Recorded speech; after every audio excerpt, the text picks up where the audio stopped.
ভাইজান, শয়তানের পথ মানে দুনিয়াতে হালালভাবে টাকা উপার্জনের পথ ছাড়া দুনিয়াতে যত রিজিক উপার্জনের পথ পন্থা আছে সবই হচ্ছে শয়তানি পন্থা।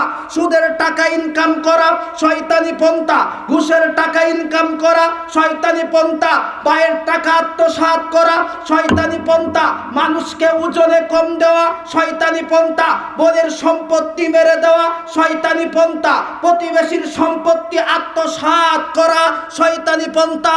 আল্লাহ বলছেন ওয়ালা তাত্তাবিউ খুতুওয়াতিশ শাইতান, দুনিয়াতে তুমি শয়তানের পথ অনুসরণ করো না।